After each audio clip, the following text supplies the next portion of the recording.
우리가 사는 세상은 불확실합니다. 이 시대를 가리켜서 불확실성의 시대라고 그렇게 말을 하고 있습니다.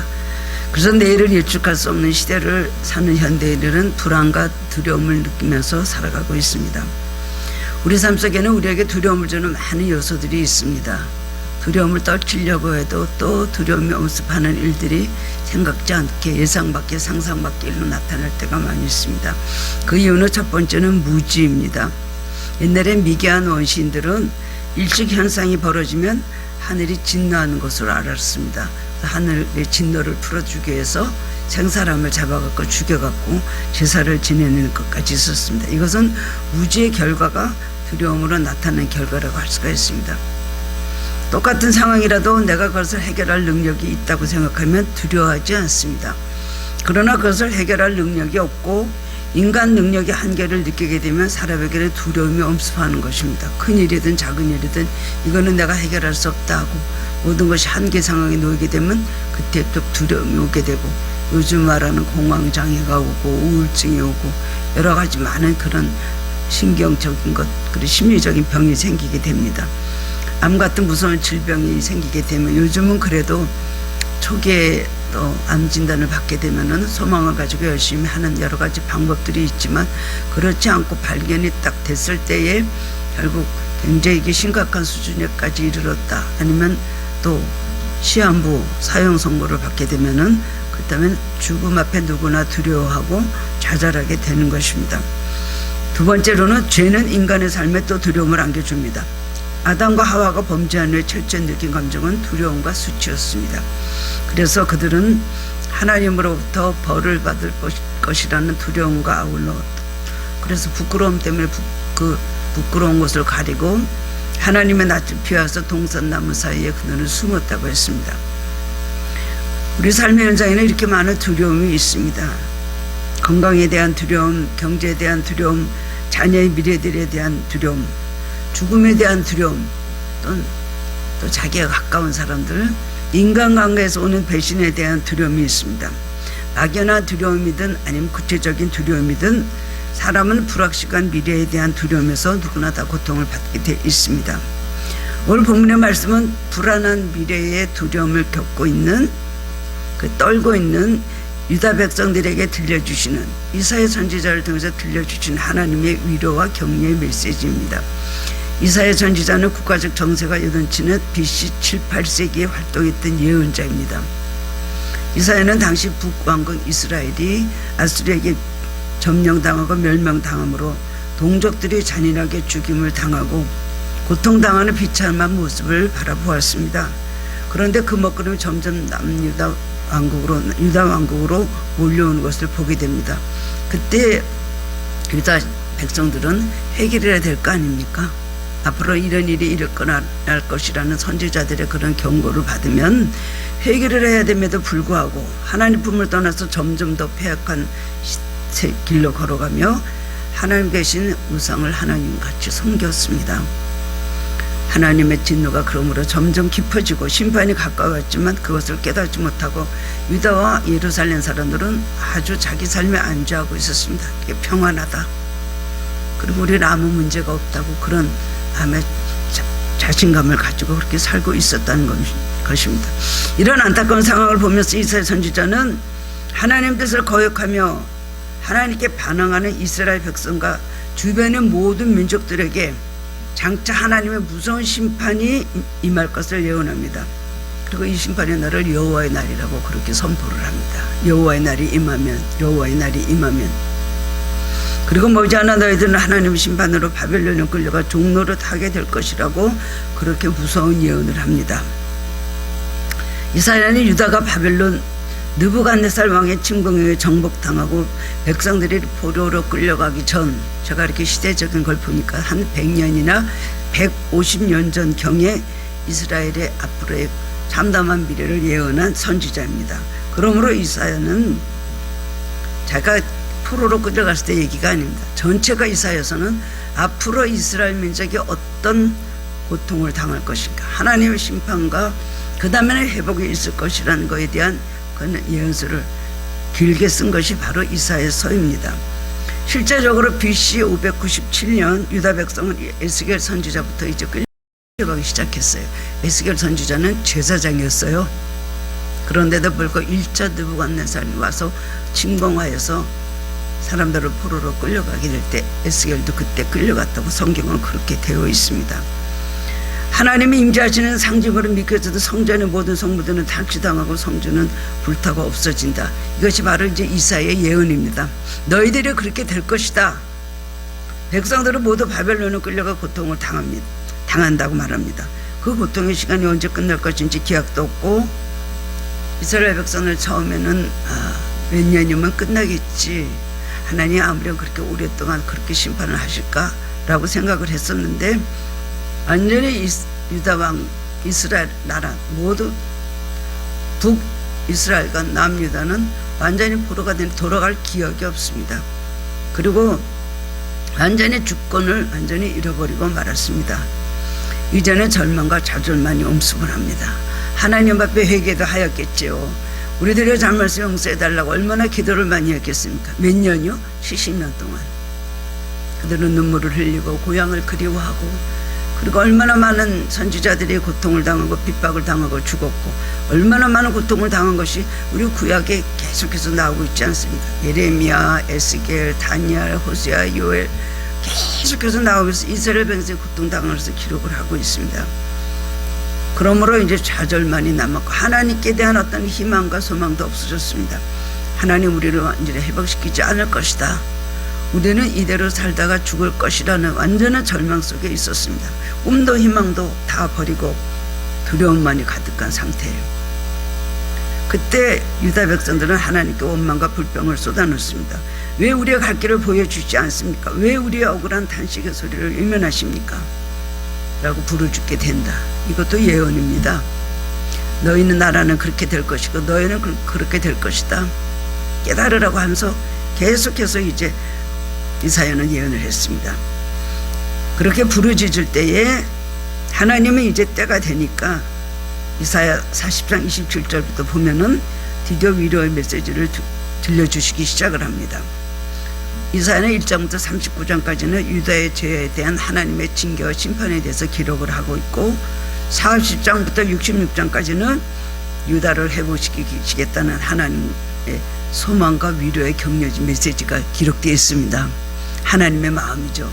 이렇게 벌하고 이렇게 징계하고 채찍을 가했지만 결국 하나님의 마음은 그 자녀들이 고통당하는 걸 더 이상 보지 아니하고 다시 너희를 회복시켜 주실 거라는 것. 그리고 그 일이 이루어져서 고레스 왕이 느부갓네살 왕을 하고 전쟁을 해서 느부갓네살 왕을 완전히 멸망을 하고 말했습니다. 바벨론 나라는 무너지게 되고, 그 다음에 고레스 왕이 된 이후에 전 모든 포로들을 각자 자기 나라로 귀환해서 돌려보내는 역사가 일어납니다. 그것이 하나님의 뜻이죠. 본문 앞 이사야 40장 28절 32절에 보면 우리가 잘 아는 유명한 말씀이 있습니다. 너희는 알지 못하였느냐, 듣지 못하였느냐, 영원하신 하나님 여호와 땅끝까지 창조하신 이는 피곤하지 않으시며 곤비하지 않으시며 명철이 한이 없으시며 피곤한 자에게는 능력을 주시며 무능한 자에게는 힘을 더하시나니, 소년이라도 피곤하며 곤비하며 장정이라도 넘어지면 쓰러지되 오직 여호와를 앙망하는 자는 새 힘을 얻으리니, 독수리가 날개침에 올라간 같을 것이요 달려가도 곤비지 아니하고 뛰어가도 피곤치 아니하리로다. 이런 완벽한 하나님의 소망의 메시지를 이제 40장에 와서 27절에 말씀해 주셨습니다. 하나님은 이사야 선지를 통해서 너희들이 비록 우상을 숭배하고 내 앞에서 폐역한 길로 걸어와서 지금 이런 고통을 당할 수밖에 없지만, 이제는 다시는 너희를 내가 붙들어주고 도와주고 그리고 너희를 사랑하고 회복시켜 주시겠다고 약속을 하시는 것입니다. 그것이 하나님 아버지의 마음입니다. 그 이유는 오로지 이스라엘 백성을 사랑하시는 하나님의 은혜 때문입니다. 그 예언의 약속의 말씀이 오늘 본문의 내용입니다. 본문의 말씀은 그 옛날 이스라엘 백성에게만 주시는 말씀일까요? 오늘을 사는 우리들에게도 동일하게 주시는 위로의 말씀입니다. 똑같은 처지에 있습니다. 하나님은 우리에게도 똑같은 마음으로 하나님께서 위로하시고 회복시켜 주시겠다는 소망의 메시지를 오늘도 들려주십니다. 오늘 사는 우리에게도 그때 그 유다 백성과 마찬가지로 우리를 에워싸는 여러 가지 많은 두려움이 있습니다. 그러나 우리가 왜 두려워하지 않을 수 있을까요? 왜 우리가 두려워할 필요가 없을까요? 오늘 본문의 말씀을 통해서 힘을 얻고 함께 은혜를 나누기를 원합니다. 성경에 그 이유가 가르쳐주고 있고 성경 말씀의 그 근거가 되고 있습니다. 첫 번째로는 하나님은 우리의 아버지가 되시기 때문입니다. 본문 8절을 보면 그러나 나의 정도 이스라엘아 내가 택한 야곱아 나의 아브라함의 자손아. 10절을 보면 두려워하지 말라 내가 너와 함께함이라 놀라지 말라 나는 네 하나님이 됨이라 내가 너를 굳세게 하리라 참으로 너를 도와주리라 참으로 나의 의로운 오른손으로 너를 붙들리라. 얼마나 사랑에 가득한 힘이 되는 말씀, 아주 완벽한 하나님의 사랑을 여기 표현하고 있습니다. 이 말씀을 듣고도 감동이 없거나 위로를 받지 않는다면 그 사람은 목석이나 아니면 돌이겠죠. 하나님 이스라엘 향해서 두려워하지 말라고 거듭 강조하십니다. 이 말씀 하시면서 특별히 내가 나는 나라는 것을 굉장히 많이 강조를 하십니다. 이것은 무의식적으로 쓰시는 그런 대명사가 아닙니다. 하나님의 의도적으로 스스로를 강조하시면서 하신 말씀입니다. 하나님께서 죄 많은 인생들을 향하여 내가를 반복하시면서 두려워하지 말라고 강조하신 이유가 무엇일까요? 참으로라는 말을 하시면서 하나님은 성호를 걸고 도와주시겠다고 말씀하신 이유는 무엇일까요? 우리가 잘나서 하나님의 자녀가 된 것이 아닙니다. 만세전에 우리를 택하시고 무조건적으로 우리를 사랑하시기 때문에 우리는 하나님과 자녀가 된 것입니다. 이게 얼마나 감사한 일입니까? 누구는 잘나서 그래도 예수 믿고 구원받고 천국 가서 영원한 복락을 누리며 상급받고 삽니까? 똑같이 태어나서 어떤 사람은 왜 지옥으로 갈 수밖에 없습니까? 왜 내게 굳세 믿음과 또 복음 주셔서 내 마음이 항상 편한지 알 수 없도다. 왜 내게 성령 주셔서 내 마음 평안해 주 예수 믿게 하는지 내 마음 감동이 주 예수 믿게 하는지 난 알 수 없도다. 바로 그게 우리의 케이스예요. 똑같은 말이라 누가 하느냐에 따라서는 그 모든 상황과 권위가 달라집니다. 정부에 어떤 문제가 생기면 담당 부서의 대변인이 설명을 합니다. 그래도 해결하지 않으면 장관이 나서죠. 그래도 문제가 풀리지 않으면 그 다음에 대통령이 직접 나서서 담화를 하는 것을 봅니다. 그리고 대통령은 자신의 의지를 강조할 때 나는 내가 라는 말을 강조를 합니다. 그러면 대부분의 문제는 거기서 끝나게 되는 것입니다. 대통령이 나는, 대통령이 내가 할 때는 문제는 풀리게 되는 것이죠. 한 작은 나라의 대통령이 말에 무게도 문제를 해결하는 단초가 되는데 하물며 우주 만물을 창조하시고 전지전능하신 하나님 말씀의 위력은 얼마나 큰 것일까요? 내가 나의 의로운 오른손으로 나는 바로 그 하나님께서 직접 내가 너를 도와주리라고 힘주어서 말씀하고 계신다는 겁니다. 하나님 우리같이 보잘것없고 부족한 사람을 택하셔서 귀한 자녀를 삼아주시고 하나님의 종으로 세워주셨습니다. 누구나 다 하나님의 종입니다. 그 전에 종이 되기 전에 먼저 우리는 누구나 다 하나님의 자녀가 되었습니다. 그 이름을 믿고 영접하는 자에게는 하나님 자녀가 되는 권세를 주신다 했어요. 우리가 믿기 때문에 믿는다는 그 단 하나의 그것, 그걸 의로 보시고 우리를 의롭다 하시고 하나님의 자녀로 삼아 주셨다는 겁니다. 뿐만 아니라 우리를 친구로 벗으로 삼으셨다고도 말씀하셨습니다.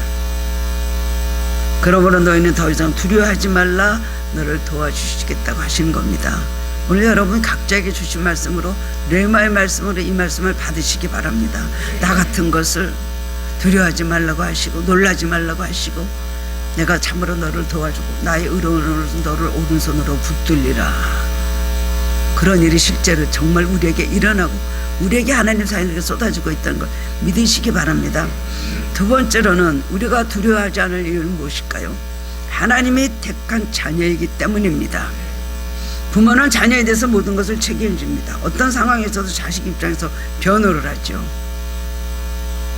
남의 물건을 훔치다가 이제 잡혀서 경찰서에 들어간 자식이라도 형사 앞에서 그렇게 말합니다. 절대로 내 아들은 그런 일을 할 애가 아닙니다 라고 항변을 하죠. 이것이 자식에 대한 부모의 무조건적인 사랑이거든요. 왜 하나님께서는 애타는 마음으로 유다 백성을 향하여 사랑의 마음을 쏟으시는 걸까요? 이사야 예언에는 지금 유다 백성들은 우상을 숭배하고 패역한 길로 걸어가고 있습니다. 그 결과 멀리 땅끝 바벨론에서 압제를 당하고 있습니다. 고통과 신음 속에서 눈물로 세월을 보내고 있습니다. 그들의 모습을 14절에서 오늘 말씀 보면은 버러지 같은 너 야곱아라고 말씀을 하십니다. 버러지라는 건 뭐예요? 벌레죠, 벌레. 어떻게 해서 이 버러지라고나 여기서 이런 옛날 말을 가지고 여기서 번역을 했는지 잘 이해가 되지 않지만 버러지는 벌레라는 것이죠. 구더기만도 못한 인생, 벌레만도 못한 인생. 지난번 성경에는요 이 버러지를 지렁이라고 기록을 했어요. 전 지렁이가 맞는 것 같아요. 땅에 사는 지렁이, 밟으면 그냥 그 자리에서 죽을 수가 없는 지렁이. 지렁이 같은 너 야곱아. 야곱은 파란만장한 삶을 살았죠. 야복나루에서 생명을 건 싸움을 통해서 야곱에서 그 이름이 이스라엘로 바뀌었습니다. 세상적인 이름 야곱에서 영적인 이름 이스라엘로 바뀌었습니다. 그런데 그 야곱은 성경에서 하나님의 선택받은 이스라엘 백성을 대표하는 것 아닙니까? 성령받은 사람을, 야곱을 성령받은 사람으로 예표합니다. 하나님과 겨루어 이긴 야곱, 그 후손들 이스라엘의 12지파가 되었어요. 그 이스라엘 백성들의 모습이 지금은 버러지 지렁이 같다는 것이에요. 지렁이를 좋아하는 분이 있으시면 손 드시기 바랍니다. 그 요즘 애들이 지렁이도 예쁘대요. 뱀도 좋대요. 막 소름이 끼치는데 너무 귀여워요 라고 하는 애들을 너무 많이 보고 와, 애기들은 확실히 천사구나 라는 생각을 했습니다. 지렁이 정말 싫잖아요. 기겁을 해서 저도 지렁이 놀라게 되죠. 징그러우니까요. 그런데 낚시를 즐기시는 분들은 지렁이를 손으로 만지니까 지렁이를 좋아하는 것 같습니다. 이 지렁이를 보고 너 제발 좀 고기 좀 물어와라 라고 하면서 지렁이를 거기다 끼죠. 지렁이는 환혈동물로 땅에 기어다닙니다. 그러다가 새나 개구리의 먹이가 되는 것입니다. 자칫 비견 뒤에 길거리에 나와서 어슬렁거리다가는 사람의 발에 밟힘이 일수인 것입니다. 지금 유다 백성들의 모습이 바로 발로 밟히는 버러지와 같이 아무 힘도 쓸 수 없는 존재입니다. 멀리 땅끝까지 포로로 끌려와서 고통을 당하고 있습니다. 하나님 외면하시고 심판하시고 하나님 그들의 존재를 다 잊어버리신 것 같습니다. 이것을 바라보는 하나님의 마음은 어떠셨을까요? 거 봐라, 잘됐다. 내 말 안 듣더니 참으로 고소하다. 이제 좀 알았느냐? 너희들 식구 고생 좀 해봐라. 이렇게 즐기고 계셨을까요? 그렇지 않죠. 어느 부모가 자식이 잘못하고 고생하는데 마음이 편하겠습니까? 부모는 자식을 때리고도 좀 있다가요 다시 가서 그 때린 것을 만져주고 그 다음에 끌어안아주고 내가 너를 왜 때렸는지 알겠느냐 하고 오히려 더 쩔쩔쩔쩔면서 자식을 사랑하고 위로해주죠. 그리고 좋아하는 것 가서 먹이고 사주고 해서 자식의 눈물을 씻어주는 게 부모 마음입니다. 우리 하나님 아버지 마음도 이와 같으십니다. 바벨론에서 고통당하고 있는 이스라엘 백성들을 보면서 하나님 마음 너무 아프셨을 것입니다. 그러나 사랑의 하나님만은 아닙니다. 하나님 우리를 때리실 때에 하나님 마음 많이 아프십니다. 하나님 잔인하시고 인색하시고 무자비하신 분이 아니라 우리를 하나님께서 때리실 때는 공의 하나님이시기 때문에 하나님의 공의와 하나님의 사랑, 하나님의 두 가지를 가지고 우리를 사랑하시는데 공의의 하나님이시기 때문에 인간을 사랑하시지만 공의 하나님이시기 때문에 아들 예수 그리스도 이 땅에 보내서 피 흘려서 십자가에서 돌아가게 하시고 그 피를 우리를 구원해 주셨습니다. 사랑의 하나님이니까 그래 너희들 죄를 내가 용서하마 라고 한마디를 하실 수가 없죠. 하나님은 공의의 하나님이십니다. 이스라엘 백성은 죄값으로 인해 가서 심판을 당할 수밖에 없죠. 우리가 하나님 앞에도 잘못하면 하나님 우리를 많이 용서하시지만 공의 하나님 반드시 우리를 심판하십니다. 이것을 기억해야 됩니다. 제가 살면서 느낀 거는 하나님의 마음을 아프게 하는 것이 가장 큰 죄구나. 무슨 이유든지 간에 하나님 마음이 우리의 부족함으로 인하여 죄로 인하여 불순함으로 인하여 하나님 마음을 아프게 하죠. 본의 아니게 그렇게 할 수도 있고 또 우리의 또 자의로 잘못해서 그렇게 할 수도 있지만 어쨌든 하나님의 마음을 괴롭게 하고 하나님 마음을 아프게 하는 것 죄라는 것을 저는 깊이 깨달았습니다. 그렇기 때문에 우리는 하나님 마음을 기쁘게 하는 삶을 살아야 되는 그 자체가 죄가 되는 것입니다. 하나님, 우리가 비록 잘못된 길로 걸어갔지만 우리를 잊지 않고 땅끝에서부터 우리를 불러주신다는 거예요. 멀리 땅끝에서 너를 부른다. 버러지 같은 미련하고 연약한 모습이지만 나의 벗 아브라함의 자손이라고 말씀해 주십니다. 이것이 우리를 향한 하나님 무조건적인 사랑이라는 것입니다. 우리 인간이 하나님 앞에 어떤 존재입니까? 버러지? 티끌만도 못한 존재죠. 구더기가 사람을 보고 막 이렇게 하고, 응? 나한테 이렇게 할 수 있어. 먹을 걸 왜 안 주셔? 그러고 만 날 죽이려고 밟으셨어? 그런다고 우리가 얼마나 웃겠어요. 웃을 이유도 없잖아요. 그런 존재도 안 되는 것을 우주 만물을 창조하신 위대하시고 전능하신 하나님 앞에 어떻게 감히 우리가 얼굴을 들고 우리가 항변을 합니까? 하나님의 사랑이 있기 때문에 우리는 살아있는 것입니다. 죽지 않고 버림받지 않고 살아있는 것은 전적으로 하나님의 은혜인 걸 여러분 잊어버리면 안 됩니다. 내가 잘나서 그 일이 우연히 잘된 일이라, 누가 나를 도와줬기 때문에, 내가 재수가 좋아서, 내가 먼저 남보다 많이 알기 때문에, 이런 교만을 가지면 절대로 안 됩니다. 우리가 남보다 우월한 어떤 걸 우리에게 주셨다면 그것도 하나님께서 주신 것이죠. 본래 내 것이 아니었습니다. 기회를 주신 것도 하나님께서 주신 것이고, 재능을 주신 것도 하나님께서 주신 것이고, 사람들 앞에 높임받고 인정받는 것도 하나님께서 주신 그야말로 인권입니다. 우리가 남보다 좀 잘 살 수 있다는 것도 하나님께서 주신 물건 때문에 우리가 잘 사는 것이지, 본래 우리가 나올 때 실오라기 하나 걸치고 나왔습니까? 욥의 고백과 같이 나는 알몸으로 나왔은즉 알몸으로 돌아갈 줄 알았어요. 우리가 하나님 앞에 벌어지만도 못한 존재라는 거 인정하십니까? 감히 어떻게 하나님을 나한테 이렇게 하실 수가 있습니까? 하나님 살아계십니까? 도대체 하나님 그때 어디 계셨습니까? 그런 질문을 할 수가 없는 것이죠. 우리를 버리지 아니 포기하지 아니하시고 다가오시는 하나님의 진실된 사랑을 깨달으면 우리는 두려워하지 않을 수가 있습니다. 그 사랑을 깨달으면 믿음이 생기고 소망이 생기는 것입니다. 주님의 사랑 안에 거하는 자는 그렇기 때문에 두려워할 필요가 없는 것입니다. 우리는 집을 나간 탕자 같은 모습입니다. 땅끝에 버려진 버러지와 같이 아무것도 아닌 연약한 존재입니다. 하루살이말도 못한 존재죠. 하지만 주님은 피로 우리의 죗값을 지불하시고 마귀의 자녀였던 우리들을 하나님의 자녀를 삼아주셨습니다. 그러므로 우리의 모든 허물과 죄가 많아도 오래 참고 우리를 기다리시는 것입니다. 우리가 회개하고 돌이키기만 하면 용서하시고 두 팔 벌려 가슴에 우리를 안아주십니다. 그리고 우리를 하나님의 아들로 다시 인정하시고 새 옷을 갈아입히시고 반지를 끼우시고 신발을 새로 신기시고 그리고 잔치를 베풀어 주신다는 것입니다. 유다 백성을 향한 사랑, 탕자를 향한 사랑, 그리고 우리를 향한 하나님의 사랑이 바로 그것입니다. 우리들이 하나님의 사랑의 품을 따르면 그것은 거친 광야가 되고 풍랑이는 바다가 되는 것입니다. 거친 광야에서, 풍랑 있는 바다에서 내 힘으로 내 능력으로 일어난다는 것이 그것이 가능한 일입니까? 예수님의 제자들도 그렇게 경험이 많고 업으로서는 대단한 노련한 사람들이었지만 갈릴리 호수에서 풍랑이니까 꼼짝을 못하잖아요. 다 죽게 됐다 그랬어요. 주님이 오셔서 물 위로 건너오셔서 그들을 구원해 주시고, 주무시던 예수님이 일어나셔서 바람을 끄주시고 바다에 잠잠하라 말하시고 그때 조용했기 때문에 살아날 수 있었습니다. 다 우리는 인생의 바다에서 배가 뒤집혀서 빠져 죽을 인생들이에요. 하나님께서 오늘 우리를 지켜주시고 오늘까지 오게 하셨습니다. 우리가 살아있는 걸 여러분 아시기를 바랍니다.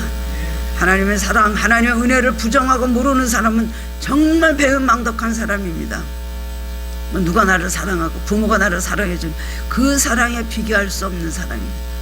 높고 지극하신 사랑이지만, 그리고 아들 예수 그리스도를 주셔서 우리를 위해서 희생하신 하나님 자신이 희생하신 사랑으로 우리를 구원해 주셨다는 겁니다. 어떤 경우에도 하나님 원망하면 안 됩니다. 잘하고 잘된 것은 다 하나님 은혜요, 잘못된 것은 다 내 탓입니다. 지혜롭지 못하기 때문에, 어리석기 때문에, 감사하지 못하기 때문에, 불신앙으로 살았기 때문에, 교만했기 때문에, 뭐 많은 이유가 있어요. 우리가 하나님을 멀리 떠났기 때문에. 우리에게 다가온 모든 문제들은 하나님께서 주신 것이 아니라 우리들이 잘못해서 주신 것이고, 또 우리를 깨달아 우리가 잘못했대.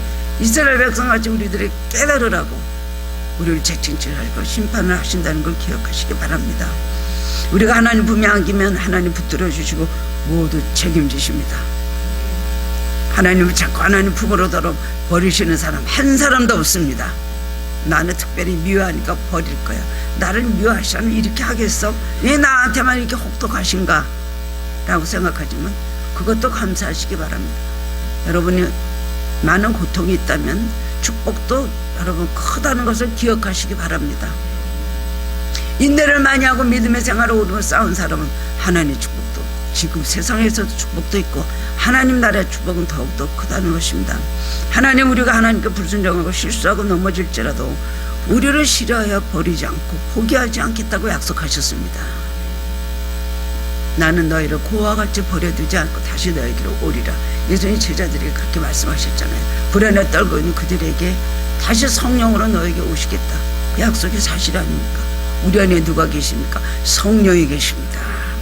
우리가 성령을 인식하지 못하고 성령을 의지하지 않고 우리 안에 계시는 성령을 우리가 정말 그야말로 무시하고 멸시하고 그 성령을 따라 살지 않기 때문에 우리가 마음에 평안이 없고 기쁨이 없고 길이 없고 지혜가 없는 거예요. 성령 안에서 우리가 살게 되면 성령이 우리 안에서 모든 걸 역사하시고 도와주십니다. 우리는 성령을 모시고 성령을 따라가는 삶을 살면 되는데 그렇게 살지 못할까 여러 가지 문제가 너무나 많은 거예요. 성령을 계시게 놔두고도 내 맘대로 하면서 들락날락하면서 내 지혜대로 내 행동대로 뭐든지 하고 나를 믿고 교만하기 때문에 일이 복잡해지는 것입니다. 우리를 그와 같이 버리지 아니하시고 우리를 벗으로 대해주시고 우리의 이름을 불려주시고 모든 필요를 다 공급해 주시는 분이십니다. 그러므로 우리는 하나님의 자녀로서 권세를 다시 회복해야 되는 것입니다. 내가 지금 하나님을 내가 아버지를 모시고 있느냐, 내가 하나님의 자녀로 지금 살고 있는 게 확실한가, 나는 누구인가. 말틴 루터가 너무 종교개혁을 하고 너무 힘들어서 저기 멀리 어느 성에 가서 10년 이상을 거기서 고통당하고 숨어 있었습니다. 그때 너무 그 시간이 힘들어서 내가 로마 교황청을 어떻게 이기겠다고 내가 대항을 이루는 자기와의 싸움도 대단했다고 합니다. 그럼 악에 가서 너는 안 된다, 너는 죽는다, 너는 절대로 그 계획이 너는 실패로 돌아갈 것이다, 수도 없이 그랬기 때문에 그 루터의 그 생가에 가면 지금도 그때마다 잉크병을 들고 있다가 잉크병을 집어 던져가지고 그 마귀와 싸우느라고 사방에 잉크가 터져서 그 입구자국이 가득하대요. 갔다 온 분들이 그런 말을 하더라고. 너무 힘들었어. 나는 하나님의 종이다, 나는 이 모든 일을 한다, 계속해서 이렇게 했지만 나중에는 너무 힘들어지니까 아무것도 말할 게 없더래요. 뭘 붙잡아야 되나, 나는 뭘 붙잡아야 되나, 아무것도 달라지는 것도 없고 너무 어려운 가운데 이렇게 있는데 내가 이게 무슨 아무 무의미한 짓을 하느냐. 그럴 때 자기가 붙잡고 하는 것이 나는 하나님의 자녀다, 나는 하나님의 자녀다. 그것만 외웠다는 거예요. 여러분 힘들 때 나는 하나님의 자녀다라도 외우시기 바랍니다. 우리는 그 신분을 잃어버리면 안 돼. 나의 정체성이 뭡니까? 하나님의 종이다, 나는 무슨 직분을 받은 자다, 이런 얘기 할 것도 없어. 나는 하나님의 자녀다. 하나님의 자녀만 돼도 마귀는 와서 건드리지 않고 물러가게 된다라는 것입니다. 우리는 하나님의 자녀로서 권세를, 믿음을 다시 회복해야 되는 것입니다. 힘들고 어려울 때 나는 누군가, 난 하나님의 자녀인데, 아버지는 내 아버지, 하나님은 내 아버지가 되시는데, 그런 힘이 납니다. 그리고 기도하세요. 하나님의 자녀에서 권세를 가지고 주님의 십자가 사랑 안에 거하기만 하면 우리는 어떤 두려움도 이길 수 있고 어떤 실패와 어떤 고난과 여러 가지 문제를 우리는 해결할 수 있습니다. 마지막으로 세 번째로는 왜 두려워하지 않을 이유가 뭘까요? 하나님이 우리와 함께 하시기 때문입니다. 임마누엘입니다.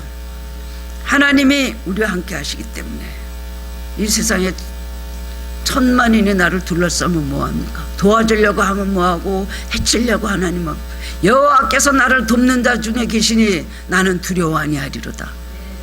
사람이 내가 어찌할꼬,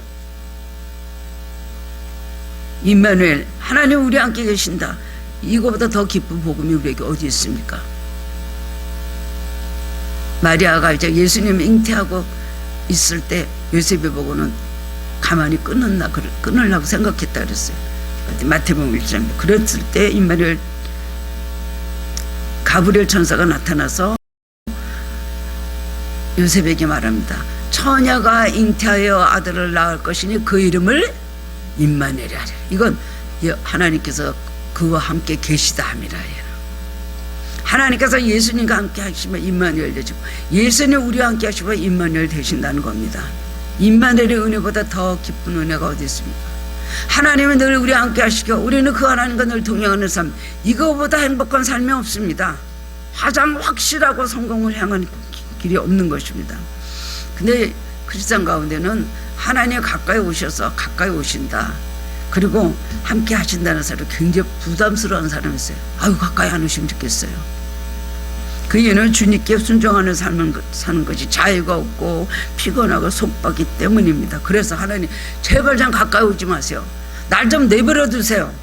나한테 부담 주지 마세요. 제 삶은 제가 내 마음대로 알아서 살 것입니다. 그런 사람이 의외로 많이 있더라고요. 자녀를 양육하다 보면은 자녀의 미래를 위해서 잔소리도 하고 훈계를 합니다. 책망도 하고 경험을 얘기해 주기도 합니다. 근데 자녀들은 뭐라 그래요? 제발 나 좀 가만히 놔도 내 방 문 열지 마세요. 먹을 걸 줄래 돼 놓고 하세요. 놓고요. 이렇게 써붙이는 그런 자녀들이 많다고 합니다. 놓고 안 하고 이렇게 뭐 과일이나 이런 거 넣어도 놓으면 왜 문 열어 난리치니까 쟁반을 놓고 그냥 뛰어나온다는 거예요. 잔소리와 훈계가 싫어서 부모 곁을 자꾸 떠나려가는 자식들의 마음인데요. 부모의 영향으로 벗어나는 것이 자기들에게 자유고 기쁨이라고 생각하기 때문에요. 그 잘못된 것을 알게 될 때는 시장 가서 자기가 부모가 되면 조금 알게 될 때가 있을 것입니다. 함께 하시는 임마누엘 하나님 경험하고 그 하나님과 동행하는 일을 기뻐하는 사람은 가장 행복한 사람입니다. 이상에 뭐를 가까이 하지 마세요. 인맥이요. 인맥 필요합니다. 인맥도 하나님 주셔야 됩니다. 하나님 허락하신 인맥이 돼야 됩니다. 안다고 다 친구예요? 안다고 다 인맥입니까? 안다고 다 나를 돕는 귀인입니까? 절대로 아닙니다. 인맥도 하나님께서 열어주시는 인맥을 해 나에게 유익함이 옵니다. 사람 잘못 만나서 사기당하고 많은 경우가 얼마나 많습니까? 하나님과 동행하는 사람이 가장 행복한 사람이에요. 어떤 어린아이가 하나님께 한 장의 편지를 썼다고 합니다. 친애하는 하나님, 오는 금요일에 우리는 2주간의 휴가를 떠납니다. 그래서 교회를 빠지게 되었습니다. 우리가 돌아올 때까지 하나님 교회에서 잘 계시기 바랍니다. 그런데 하나님은 언제 휴가를 가시나요? 귀여운 편지이긴 합니다만 이 어린아이의 생각과 달리 우리가 휴가를 떠나면 하나님은 우리와 함께 또 곁다리를 사시고 휴가를 같이 가시죠. 어디 가든지 우리를 지켜주시고 도와주려 하기 때문에 우리가 동행하신다는 겁니다. 그럴 때 우리는 어디 가든지 주님이 함께 하시기를 위해서 기도하고 주님 이렇게 하려고 합니다. 동행해달라는 기도를 해야 됩니다. 즐거운 때든지 고통 중에 있든지 슬플 때나 기쁜 때든지 바른 길을 떠나서 방황할 때라도 하나님은 언제 어디서 우리와 동행하시는 분이십니다. 하나님의 백성들이 바벨론의 포로생활 깊은 고통 가운데 하나님 떠났지만 하나님은 이스라엘 떠나지 않았어요. 지켜보고 계셨습니다. 고통당하는 이스라엘 백성도 지켜보고 계시고 깨닫느냐 너희들이 왜 오늘 이렇게 된 것을 깨달았느냐 계속해서 그러면서 회개하고 돌아오시길 바라고 지켜보고 계셨다는 겁니다. 물 가운데로 지날 때에도 함께 하시고 불 가운데 지날 때도 함께 하셨다는 겁니다. 아닙니까 여러분? 이 물 가운데 지나도 강물이 너를 침몰지 못할 것이고 불 가운데 지나도 불꽃이 너를 태우지 못할 것이다. 이사야 40장 말씀을 듣고 제가 눈물을 흘릴 때가 너무나 많았습니다. 몸도 마음도 연약하네 우리는 세임받아 살았죠. 물 가운데 지나갑니다. 너무나 답답한 상황으로 지나갑니다. 어떻게 해결할 수 숨도 못 쉴 지칠 것 같다는 물 가운데로 지나갑니다. 불 가운데로 지나갑니다. 너무 고통스럽고 뜨거워서 마치 후라이팬에 달군 후라이팬에서 콩을 볶듯이 우리의 삶에 그렇게 어려움을 당할 때가 많이 있습니다. 그렇지만 함께 하신다고 하셨습니다. 하나님은 한 번도 이스라엘을 떠나거나 버리시지 않았다는 것입니다. 하나님의 백성들이 하나님을 떠났고 하나님을 버렸던 것입니다. 오늘 지렁이 같은 우리들에게 오셔서 말씀하십니다. 두려워 말라. 내가 너와 함께 함이니라. 놀라지 말라. 나는 내 하나님이 됨이니라. 얼마나 감사합니까? 지렁이 같은 보잘것없는 우리들, 죄 많고 너무나 하나님을 내놓을 것이 없는 우리들, 죄 속에서 고통당하고 씨는 당하고 실패 연속으로 살면서 삼수시는 우리들을 찾아오셔서 나는 내 하나님이 된다. 요한일서는 마지막 임종전에 이렇게 말했다고 합니다. 가장 좋은 것은 하나님께서 나와 함께 하신다는 것이다. 무엇이 우리 삶을 가장 안전하고 든든하게 할까요? 돈입니까? 이 세상의 당장의 문제, 급한 문제 해결입니까? 그것이 아닙니다. 하나님이 나와 함께 하시면 됩니다. 우리가 그 하나님을 떠나자고 동행하면 되는 것입니다. 이것이 모든 문제의 근본적인 해결책인 것입니다. 빌리그람 목사님과 전도사를 같이 하는 분 가운데 김 윅스라는 맹인 여성이 있었습니다. 한국 전쟁 때 실명을 했고요. 고아원에서 자랐습니다.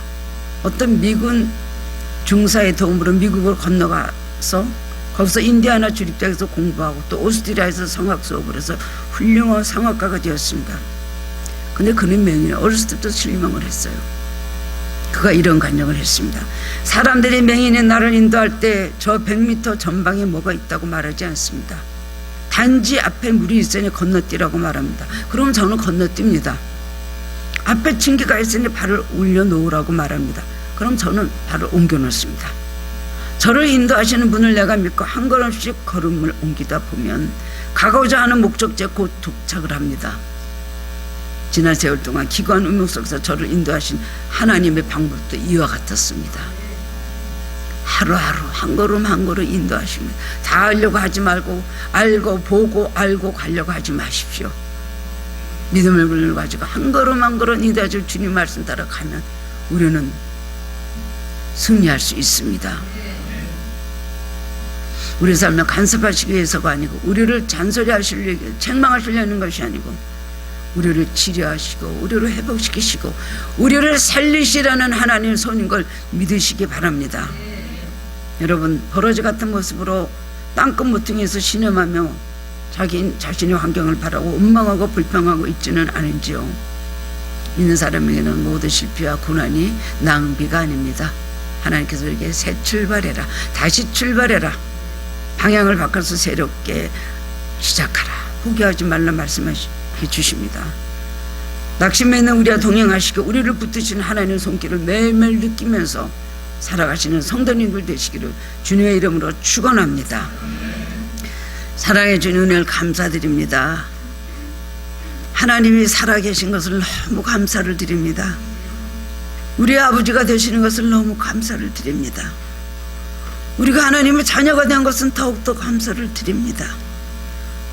이 세상에 억저창생의 사람들이 살다 죽고 어디에서 와서 왜 살며 어디로 가는지 모르는 세상 가운데 우리는 하나님을 알게 하시고 우리에게 진리를 알게 하시고 영원한 소망을 주신 하나님께 감사를 드립니다. 우리가 살면서 낙심하고 좌절할 때 많이 있습니다. 특별히 하나님 앞에 범죄하고 잘못하고 불순종하여서 우리가 채찍을 맞고 심판의 한 어려움을 당할 때도 많이 있습니다. 주여, 그런데 우리가 절대로 어떤 생활을 한다 할지라도 주님 이 시간에 하나님을 바라보게 하시고 그 하나님 살아계시며 나와 함께 하신다는 걸 알게 하여 주옵소서. 내가 너를 싫어 버리지 아니하신다고 하셨습니다. 우리와 함께 하시고 그리고 우리에게 두려워하지 말라 하시고 붙들어 주시며 의로운 오른손으로 우리를 붙드시고 우리에게 안심하라고 말씀하십니다. 주여, 여러 가지 문제가 우리를 많이 엄습하고 고통을 주고 있습니다. 주님 바라봅니다. 믿음을 가지고 나갈 때 하나님 우리에게 능력이 나타내 줄 걸 분명히 믿습니다. 주님, 고난 가운데서 믿음을 회복하게 하시고 하나님을 바라보게 하시고 임마누엘의 하나님, 이 모든 고난을 이길 수 있는 능력을 주시고 그리고 하나님 모든 문제들을 해결하시고 복되고 평탄한 삶 가운데 오로지 복음에 전념하고 오로지 선교하는 데 앞장서는 우리도 되게 하여 주옵소서. 감사드리오며 예수님 이름으로 기도드리옵나이다. 아멘.